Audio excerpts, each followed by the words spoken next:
प्यारे अधिवक्ता साथियों, सभी को हमारा प्यार भरा नमस्कार। आप सभी अधिवक्ता बहनों और बंधुओं को जय सिया राम। शुरू करते हैं आज की बातें। कुछ हल्के फुल्के माइंडसेट से आज बातों को सुना जाएगा। बहुत वजनदार, बहुत अर्थपूर्ण नहीं, जिसमें दिमागी कसरत करना पड़े। 2 दिन की बातें ऐसी रही हैं जिसको बहुत स्थिरचित्त अवस्था से ही समझा जा सकता है। आज की बातें एक सुखद, कहते नहीं कि जैसे बहुत तलतला के पसीना हो रहा हो, लाइट आपके कमरे की कटी हुई हो, घर में इन्वर्टर ना हो, पसीने से तरबतर हो और अचानक लाइट आ जाए तो फैन के चलने पे जो शुरुआती 5 मिनट होता है वो कितना सुखद होता है।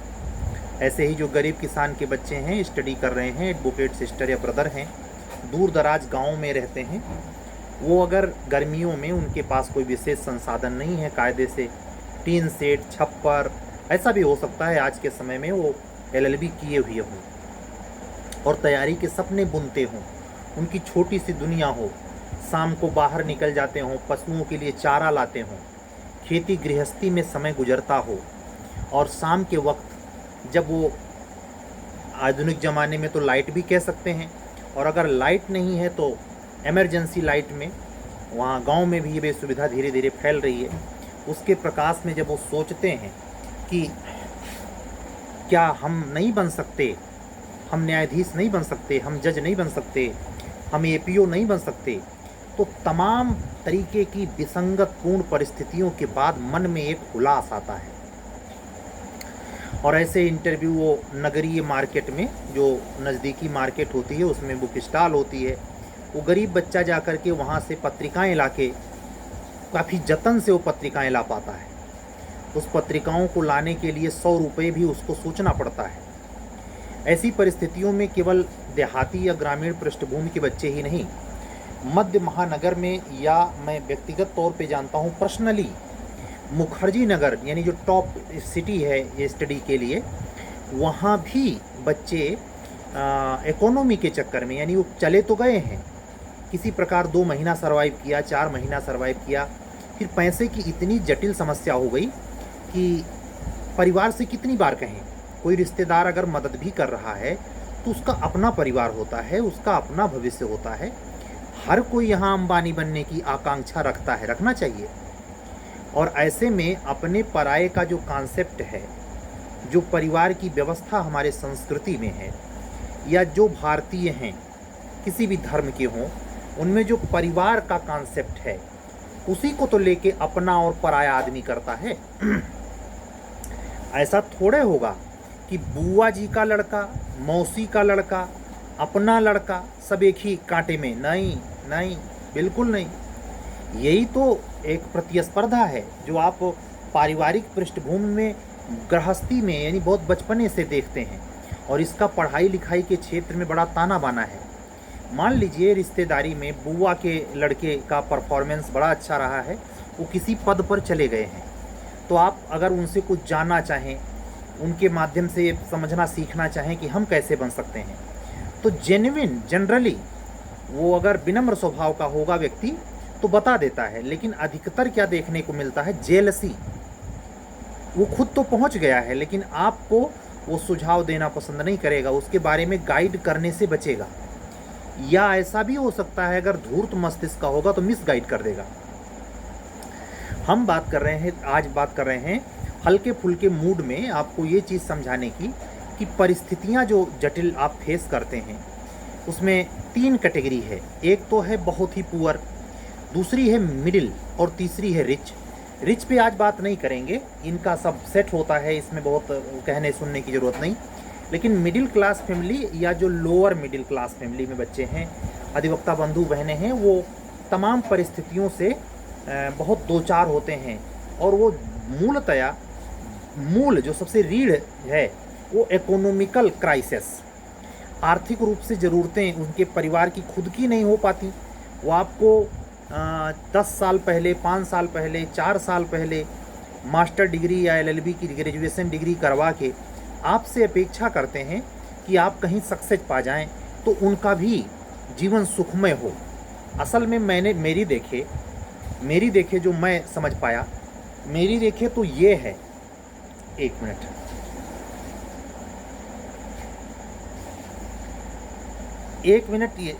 ये है कि अगर सक्सेस आपको मिल भी जाती है, यकीन से कह रहा हूँ, सक्सेस आपको मिल भी जाती है तो आप अपने माँ बाप को उतना नहीं कर सकते किसी कीमत पर, कितना भी आपके पास दौलत आ जाए, सुविधा आ जाए, जितना उन्होंने आपके जीवन में किया है।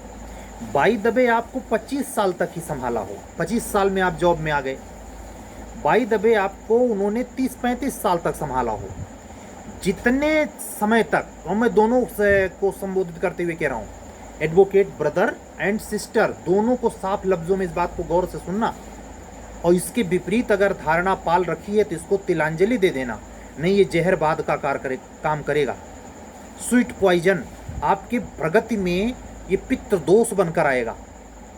क्या समझना है, उनके प्रति धन्यता का भाव आए। धन्यवाद तो आम व्यक्ति के लिए होता, धन्यता, धन्य है वो माँ बाप जिन्होंने हमको यहाँ तक पहुँचा दिया। ये भाव नहीं आना चाहिए कि हमारा वो पूरा नहीं कर पा रहे हैं, उनसे देखिए फलाने के पिताजी बहुत बड़े अमीर हैं और वो उसको ये गाड़ी की सुविधा दे रखी है। नो, आप अपनी सरकमटेंसेज का पैरामीटर उसके प्रारब्ध में ज़बरदस्ती मत घसीटिए, आपको बहुत बड़ी क्षति होगी। इससे क्या होगा, मैं दोनों बातें स्पष्ट करूंगा। जो मिडिल या लो मिडिल क्लास की फैमिली है, उसमें हमारी अधिवक्ता बहनें भी बहुत जोरदार ढंग से गृहस्थी के बीच में पैसे की मार झेलती हैं। मेरे देखे आज के समय में भी 65% जो कृषि पे आधारित आबादी है, यानी जिसके घर का खर्चा खेती बाड़ी से चलता है, वहाँ आज के डेट में किसी भी उम्र की लेडी के पास अपना बैंक अकाउंट इस निस्बत से नहीं होता कि उसका एटीएम कार्ड हो। यानी पापा जी, भैया जी, चाचा जी, यही लोग कुछ देख रहे हैं जो देख रहे हैं, और इतनी बड़ी इनकम भी नहीं होती कि बैंक बैलेंस लोडेड हो। नो, वहाँ से भरपूर मात्रा में प्रयागराज में बच्चे आके पढ़ते हैं, पटना सिटी में आके पढ़ रहे हैं, नैनीताल में पढ़ रहे हैं, देहरादून में पढ़ रहे हैं, हरिद्वार में पढ़ रहे हैं, छोटे नगरों में। अब तो ये बहुत अच्छा प्रचलन चला है, छोटे छोटे मार्केट में जो बुद्धिजीवी लोग हैं उन्होंने लाइब्रेरियां खोल रखी हैं, डिजिटल, विद्युत आपूर्ति है, इन्वर्टर की भी सुविधा कर रखी है, जनरेटर की सुविधा कर रखी है, और लाइट से उन्होंने एसी की गर्मियों के दिनों में एसी प्रोवाइड करा रहे हैं। आप उसमें लाइब्रेरी में ग्रामीण के मार्केट में जाके कीप क्वाइट जोन में पढ़ाई कर सकते हैं। ये हमारे ज़माने में, मैं आपकी बात कर रहा हूँ 1996, उस ज़माने से ये विचित्र सा अनुभव देता है। मतलब मैं व्यक्तिगत अपनी बात करूं तो आंधी तूफान का मौसम हो, मूसलाधार बारिश हो रही हो, भादों सावन की अंधेरिया रात हो, तेज तूफानी वर्षा हो रही हो, और उसमें आप एक साधारण से घर में साधारण सी प्रकृति की रोशनी में कैसे पढ़ाई करते हैं। हमने करी है, हमने क्या, हमारे सारे परिवार में भाइयों ने करी है। सब लोग अपने अपने पोस्ट पर हैं, सबको अपने अपने क्षेत्र में सक्सेस मिली है। मैं आपके सामने मौजूद हूँ, मैं आपसे पूछता हूँ, उन परिस्थितियों की दुहाई देते, उसका रोना रोते या उसके लिए गिला शिकवा करते तो पढ़ पाते। आपको जो भी कुछ परमात्मा इस शरीर के माध्यम से देता है, इसमें तो आप भी सहमत होंगे कि कुछ तो इस शरीर के श्रम से उपजा हुआ अनुभव होगा जो मिश्रित होकर के मिश्री की तरह आप तक परडे जाता है। मैं आपसे यही आवाहन करता हूँ, अपने माँ बाप के प्रति कैसा भी, मैं तो कहता हूँ वो माँ बाप ऐसे भी हो सकते हैं, जैसे कुछ लोग ऐसे भी बच्चे होते हैं, बच्चे बहुत संस्कारी हैं लेकिन खास करके पिता दारूबाज है, बहुत नशे करता है, कैरेक्टरलेस है इत्यादि, मतलब बैड एनर्जी का कारण है, घर में कलह का कारण है पिता। ऐसा होता है, असल में वो जानबूझकर नहीं होता, उसको परिस्थितियाँ भी कर देती हैं। लेकिन मैं ऐसा कहूँ कि परिस्थितियाँ मात्र ही बहाना है तो गलत है, उसकी खुद की आदत भी होती है। तो ऐसे में ऐसे परिवार के बच्चे दकियानूस नहीं होते, क्रांति वो हो जाते हैं, विद्रोह का कारण बन जाता है, घृणा करने लगते हैं। बचिए, उदासीन भी मत होइए, वो अपने कर्म धर्म पे आपका पिता जाने। अपने धर्म कर्म मत बिगाड़िए। आप अपने सामर्थ्य से रोटी नमक जो बेसिक ज़रूरतें हैं उसकी आपूर्ति धीरे धीरे करिए, लेकिन आप ये मान लीजिए कि परमात्मा ने हस्ताक्षर करके भेजा है कि तुमको हेरिटेज में कुछ नहीं मिलेगा। पापा की विरासत नहीं है कि 200 बीघा खेत है, सिसवरिया आग लगी है। बिल्कुल साधारण सा जीवन आपको इसलिए मिला शनि भगवान की कृपा से। अगर आप ऐसा जीवन पाते हैं जो बिल्कुल सामान्य से लो ग्रेड है, तो आपको सब कुछ खुद करना है, और ये एक बड़ा अवसर है। अगर ऐसा अवसर आपको मिला है तो ये एक बड़ा अवसर इसमें देखिए, फ्रस्ट्रेट मत होइए। जिन लोगों ने आज की नज़र में, आज की दृष्टि में अरबपति खरबपति होने का ठप्पा पाया है, मैं एग्जाम्पल के तौर पर मुकेश अंबानी को तो नहीं, लेकिन टाटा का नाम जरूर लूँगा। वो एक ऐसे, उनके परिवार के भी ऐसे, मुझे गूगल पे सर्च मार देंगे कैसा बैक लाइफ रहा है, कितना क्राइसिस। और अंबानी को ही लें तो उनके पिताजी धीरू भाई अंबानी बहुत ज़बरदस्त स्ट्रगल करा है उन्होंने। कोई भी व्यक्ति आपकी रिश्तेदारी में ही, मैं उसकी बात नहीं कर रहा हूँ जो लाइसेंसी और गैर लाइसेंसी बंदूक लेके जलवा कायम करता है, गुंडा बनता है, नेता या सांसद विधायक बन के धौंस जमाता है, ये मेरे नज़र में सम्मान के पात्र नहीं है। मैं पॉलिटिशियन को, मैं सीधे शब्दों में कह रहा हूँ, मैं पॉलिटिशियन को चाहे आपको कितना बड़ा धतूरा समझे, हम उसको सम्मान की दृष्टि से तब तक नहीं देखते जब तक उसमें मानवीय पहलू ना हो। ऐसे ही एग्जीक्यूटिव, जुडिशियरी और नॉन एग्जीक्यूटिव फील्ड के ब्यूरोक्रेटर यानी ऑफिसर्स के प्रति भी हमारा यही नज़रिया है। अगर मुझे पक्के एनालिसिस से पता चल गया कि ये करप्ट ऑफिसर है, मजाल है वो चाहे कलेक्टर हो, उसके आने पे मैं खड़ा नहीं हो सकता, खड़ा रहे वो। और अगर मानवीय है तो ऐसा हो सकता है कि रेवेन्यू डिपार्टमेंट का अमीन भी आ जाए तो मैं उठ के खड़ा हो जाऊं। हमारे लहजे में हमने जो अपने मम्मी पापा या अपने परिवार, अपने परिवेश, अपने ज़िंदगी से सीखा, वो ऑनेस्टी सीखी है, करप्शन नहीं, भौकाल नहीं। मेरी ये नज़रें पढ़ लेती हैं ये आदमी फेंकू है या रेडीमेड भौकाल बनाए हुए है। गमछा, यहाँ कलावा बहुत ज़बरदस्त, सारे हाथों में अंगूठियाँ, भौकाल टाइट कर रहा है। ऐसे लड़कों या लड़कियों से भी आप इसी परिवेश में संभलिए जब आप जूझ रहे हैं इकोनॉमिकल क्राइसिस से।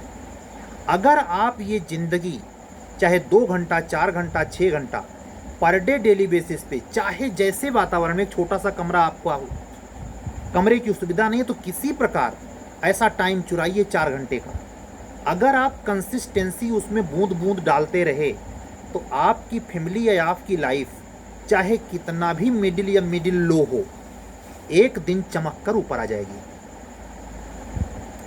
आप उस साधारण जनरल बोगी से निकलकर स्लीपर में टिकट लेकर सफ़र करने वाले एक आम प्रतिष्ठित व्यक्ति की तरह नजर आएंगे।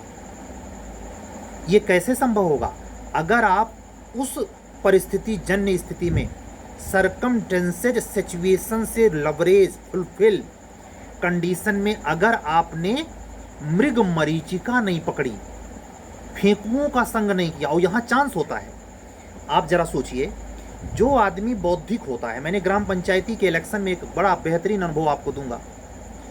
ग्राम सभा में वो वोटर मोबिलाइज होते हैं, समूह के समूह, उनका वोट एक से दूसरे साइड जा सकता है। कैसे लोग हैं? नशे करते हैं, अशिक्षित हैं, उनके परिवार में गाइड करने वाला कोई नहीं है, तो उनको कौन गाइड कर रहा है? धूर्त प्रधान, चाहे पिछला चाहे अगला। वो जान रहा है कि ये किस पे बिक जाएंगे। लेकिन ज़रा इमेजिन कीजिए, जिसमें सोचने समझने, साइकोलॉजिकल, फिजिकल, इकोनॉमिकल हर स्तर पर समझ है, चीज़ों को समझने की उसमें परमात्मा ने क्षमता दी है। भले भयंकर गरीबी में वो अच्छा हो, वो किसी के कहने पे वोट दे देगा? बताइए। तो ये जो तजुर्बा होता है, यानी अगर आप में इलिटरेसी है और आप में एजुकेशन का अच्छा ट्रांसपेरेंट नज़रिया आप में विकसित हो चुका है, तो गरीबी आपको इतना नहीं दबा पाएगी कि ख़त्म कर दे या आपको भेड़ बकरी बना दे। भेड़ बकरी का मतलब सीधा समझना, जो लोग इन तथाकथित फर्जी फर्जेंटी प्रधान, बीडीसी और ये जो ब्लॉक प्रमुख बन रहे हैं, नंबर 1 के चांडाल किस्म के जो कीड़े मकोड़े, इनके कहने में जो आ जाए, इनके 5 लाख 4 लाख पर घूस दे के बीडीसी बन करके उनका पीछे पीछे घूम रहा है।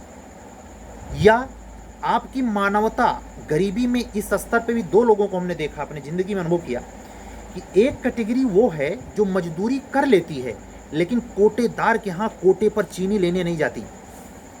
आप ये जज्बा देखें, उसके पास बहुत ज़मीन जायदाद नहीं है, उसका नाम भी वहाँ दर्ज है, बीपीएल कार्ड है, लेकिन वो दरवाजे पे कोटेदार के नहीं जाता। क्यों? स्वाभिमान के खिलाफ पाता है। ये स्वाभिमान क्या है? शिक्षा का पारावार लहजा, माँ जगदम्बा की अनन्य कृपा। भले गरीबी में जी रहा है, दोनों टाइम का शुद्ध भोजन, चारों आइटम नहीं मिलता, फिर भी स्वाभिमान उसमें है। और एक वो हैं जनरल, कहने को जनरल हैं, ईडब्ल्यूएस के लिए मरे जा रहे, उसके साथ ही ये जानते हैं कि जिसके नाम का राशन हम गटक रहे हैं वो किसी बीपीएल वाले का है। हे भगवान, जैसा खाओगे अन्न वैसा बनेगा मन। और अगर यही नियत रही, हो सकता है सातिर दिमाग हो, जेनेटिक माइंड होता है, आपको सफलता मिल जाए, डिपार्टमेंट में आके चाटोगे। समूह ग घ स्तर की नौकरी अगर पाए हो, एडीओ पंचायत हो, सेक्रेटरी हो, सप्लाई इंस्पेक्टर हो, मार्केटिंग इंस्पेक्टर हो, ये कौन सा पद है? समाज इसको क्या कहता है? अगर मास्टर साहब लोगों को प्राइमरी के आम आदमी अच्छी नज़र से नहीं देख रहा है तो इन लोगों को अच्छी नज़र से देख रहा है। आदत वही है। डिपार्टमेंट में बैठे हैं, चारों तरफ धूल गर्दा भरा हुआ है, फाइलें धूल से पटी हैं। जो काम करने जो क्लाइंट आया है प्रॉब्लम लेकर, समस्या लेकर, उसको ये बैठे बैठे कातर दृष्टि से या धूर्त दृष्टि से या चालाक दृष्टि से, आए जे पढ़े लिखे सेलेक्टर क्या सोच रहे हैं? कुछ पैसा दे तो काम बने। सुबह से शाम तक एक सूत्रीय कार्यक्रम है, रिश्वत कमाना। पता नहीं किस पीड़ा में बेचारा है, किसकी गला काट करके उला करके दे रहा है। ये बड़े राजी खुशी से नोट जेब में डाल लेते हैं। यही जुडिशरी में, यही एडवोकेसरी में, कहाँ ऐसा है जो नहीं चल रहा है? मैं क्यों कहा ईमानदारी एक कड़ा सौदा है, स्वाभिमान एक कड़ा सौदा है। हर व्यक्ति राणा प्रताप नहीं हो सकता, इसलिए आसानी से लालची, लोभी, प्रपंची दुनिया में रचा पचा बसा जा सकता है। आपको अगर मिडिल क्लास की लाइफ आपकी चल रही है, आप बिल्कुल अभावग्रस्तता में चल रहे हैं, पढ़ाई में दिक्कत आती है, किताबें संसाधन के तौर पर आप नहीं खरीद सकते हैं, तो आप इनसे सावधान हो जाएं। अगर आप इनके प्रभाव में नहीं आए तो फिर जानते हैं किसका प्रभाव पड़ने वाला है? इनका। एकदम क्लियर है। अगर आप खुद से नहीं चढ़ेंगे ऊपर, समझना ध्यान से, अगर आपको ऊंचे उठना है तो मेहनत करनी पड़ेगी। नहीं, नेचर में पतन की व्यवस्था ऑलरेडी है। अगर आप खुद से प्रयास करके भरी जवानी में, जब आपका सामर्थ्य शक्ति काम कर रहा है, उद्यम नहीं करेंगे तो बुढ़ापा आनी तय है, रोक नहीं पाएगा कोई। ऐसे उत्थान के लिए करना पड़ता है, नीचे जाने के लिए नहीं करना पड़ता। ना यकीन आए, ऊंचे पे चढ़ के वहीं से अपने शरीर ढीली छोड़ दीजिए, लेकिन नीचे से अपने आप ऊंचे चले जाइए तो जाने श्रम करना पड़ता है ना, अंबा देवी के मंदिर में जाने के लिए। तो वही जीवन है। जीवन में उत्थान यानी स्लीपर से एसी, मैं एक कैटेगरी के तौर पर एग्जाम्पल दे रहा हूँ, उनमें बैठे हुए लोगों को साधु मत समझ लेना। मैं ऐसे तमाम निपट स्वार्थी अपने परिवार भाई का गला रेत कर, अपने लाइफ को शहर में सेट करके, उनके पूरे हक को बांट कर काट कर शहर में सेटल होके सुखपूर्ण जिंदगी स्वार्थ की जीते वाले अनगिनत परिवारों को आप जानते होंगे।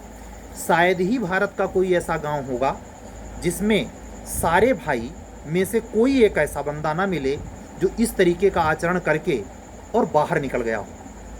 वो नहीं आता अपने गांव गिराहों से, उससे कोई लेना देना नहीं है, ना उसका कोई स्नेह है, लेकिन वो जो जिंदगी काट रहा है वो असल में खुद को काट रहा है, उसको समझ नहीं आता। क्या कमी है? डिसऑनेस्टी है। अपने भाई का हक उसने छीना, अपने पिता के बाबा का हक छीन लिया, किसी का, मतलब वो लालचपूर्ण दृष्टि जो रिश्वतखोरी में आप अफसरशाही में करते हैं। ये से बचने के लिए, इसको टेम्परामेंट में लाने के लिए, कंसिस्टेंसी में इसको मेंटेन करने के लिए एक दो दिन से नहीं होता, ये संस्कार जनित आन कण है, ये भवकाल से इसका प्रभाव नहीं पड़ता। मैं खुद कह रहा हूँ कि हमारे ग्राम समाज में, मेरे खुद घर में ऐसी स्थिति थी कि अधिकारियों का जब तांता लगता था, ग्राम सभा में ही पदों पर लोग हैं, मेरा पूरा परिवार उस जलसे को देखने के लिए पागल, तखत पे टूल लगा के देख रहे हैं कि लाल बत्ती नीली बत्ती जा रही है। मुझे तनिक भी फर्क नहीं पड़ता था। ये मैं तब की बात बता रहा हूं जब मैं एर्थ में था। मुझसे पिताजी पूछते भी थे, तुझे असर क्यों नहीं पड़ता? हमने कहा, मेरे देखे वो जितनी लाल बत्ती नीली बत्ती जा रही हैं, वो सब रिश्वत के पैसे से केवल यहाँ एंजॉय करने आ रही हैं और इन मूर्खों को दिखाने आ रही हैं जिनको कायदे से पैजामा पहनना नहीं आता। इसी को आप सामाजिक प्रतिष्ठा कहते हैं। यही आप हमसे अपेक्षा लगाए हैं कि हम भी बड़े होकर यही जलसा करेंगे। अगर परमात्मा हमें वो दरबार दे तो मैं ये करके दिखाऊंगा कि जिस सेक्टर में परमात्मा ने मुझे भेजा, अगर जुडिशरी में भेजा तो जुडिशरी में, एग्जीक्यूटिव फील्ड में भेजा तो एग्जीक्यूटिव फील्ड में, एग्रीकल्चर में रहे तो वहाँ, टीचिंग का काम कर रहे तो यहाँ, पूरी ईमानदारी से उसमें 100% उसकी चमक, ये भौकाली चमक नहीं कि ऑर्केस्ट्रा और अधिकारियों का जमावड़ा। वो भी अधिकारी कैसे? 98% रिश्वतखोर। उनके सामने पूरे जवार का निमंत्रण भेजकर ये दिखाना कि हम बड़े बड़े आदमी हैं। बड़े आदमी नहीं, तुम्हारे जैसा नीच धराशायी करने वाला, मतलब आगे की 7 पीढ़ी को सामंतवाद में झोंक देने वाला जो वीडियोग्राफी तुम दुनिया को दिखा रहे हो और समाज में प्रतिष्ठा स्थापित कर रहे हो कि देखो IAS PCS जे बनकर के ऐसे जिया जाता है। ये जिया नहीं जाता, गलत संदेश दे रहे हो। बड़ी हिम्मत है तो अपने जैसी शख्सियत पैदा करने के लिए किसी गरीब के बच्चे को पढ़ा के दिखाओ। ये नहीं होगा। ये कब आता है? जब राणा प्रताप वाली घास की रोटी और ईमान का किसी को सताया नहीं, अपने पे शासन किया। अयम निजः परो वेति में विश्वास नहीं किया।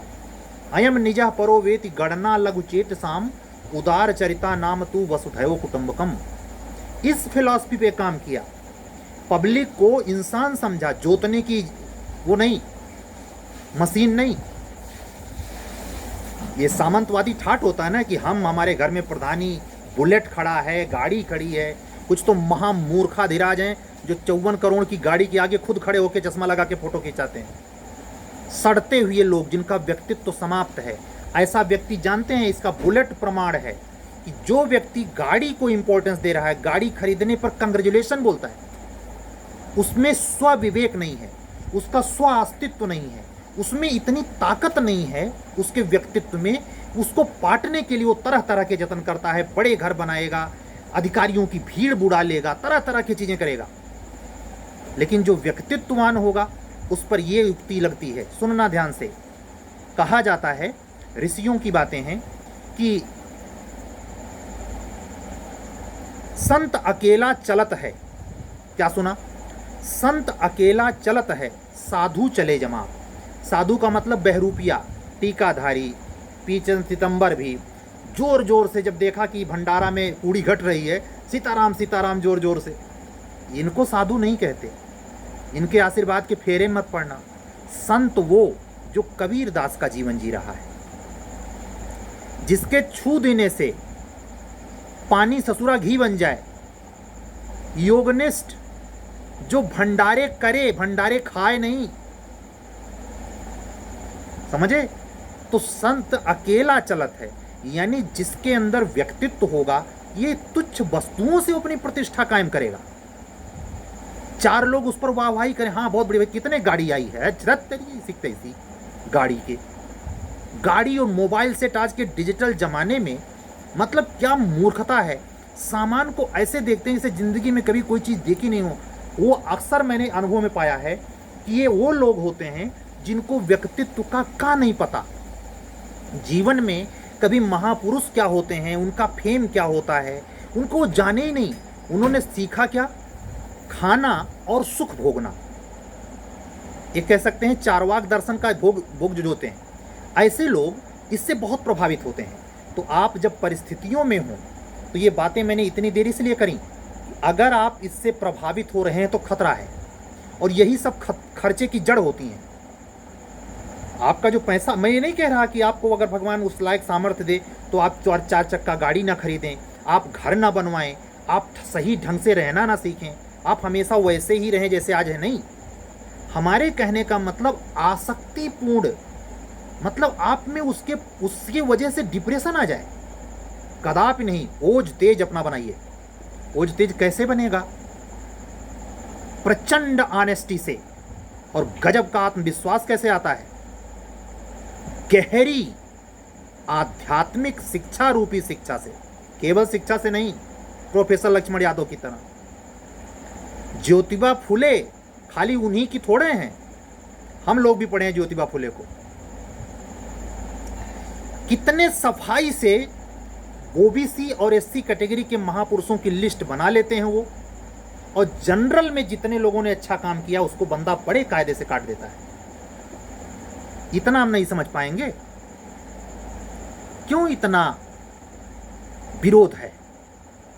यही वो चीज आप लेके साथ साथ चल रहे हैं कि ज्यादा दिन मैदान में नहीं रह सकते। बड़ा दिल चाहिए, अपमान को भी सम्मान के नजरिए से देखना।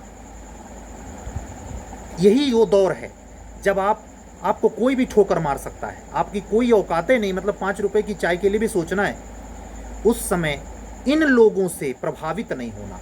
अगर आप प्रभावित नहीं हुए, यानी आपके व्यक्तित्व में स्फुरण नहीं है, शिथिलन नहीं है, उसमें रिसना नहीं हो रहा है, घड़ा पूरा बंद है, तो चाहे कितना भी पुराने मिट्टी का घड़ा हो, पानी जब भी उसमें इकट्ठा होगा बिल्कुल शीतल होगा। और जब पानी इकट्ठा हो गया, घड़ा पूरा फिल हो गया, तो यकीन मानिए उस घड़े की कीमत वैसे ही बदलेगी जैसे किसी भी गरीब परिवार के बच्चे को मिडिल क्लास से हाई क्लास में जाते हुए, जैसे टाटा का मैंने एग्जांपल दिया। ऐसे लोग जिन्होंने अपनी जिंदगी में ईमान को नहीं छोड़ा, धूर्तता को नहीं श्रेय दिया, भौकाली प्रवृत्ति के लोगों को सम्मान की दृष्टि से नहीं देखा, ऐसा व्यक्तित्व अगर आप निर्मित कर रहे हैं तो इस बात के चक्कर में बिल्कुल नहीं पड़ेंगे आप कि आपकी स्थिति आज दयनीय है, क्या करें। आज की वीडियो का मूल मकसद ये था कि जो हमारे ग्रामीण तबके में दूर दराज हमारी अधिवक्ता बहनें हैं, छोटा सा शहर है बाराबंकी, छोटा सा शहर है हमारा होम डिस्ट्रिक्ट, छोटा सा शहर है संत कबीर नगर, छोटे से छोटे शहर से बच्चे हमारे पास जुड़े हैं और हमारा वीडियो रेगुलर सुनते हैं। आज की वीडियो भी लगभग 400 के आसपास पहुंचने वाली है। ये परमात्मा की दया है। अरे आज के ज़माने में कौन किसको सुनता है भाई? अगर इतना गंभीरता से सुना जा रहा है, इसका मतलब परमात्मा की मेहर है, मेहर। इसी लहजे में आपसे आज की बात पूरी करता हूं।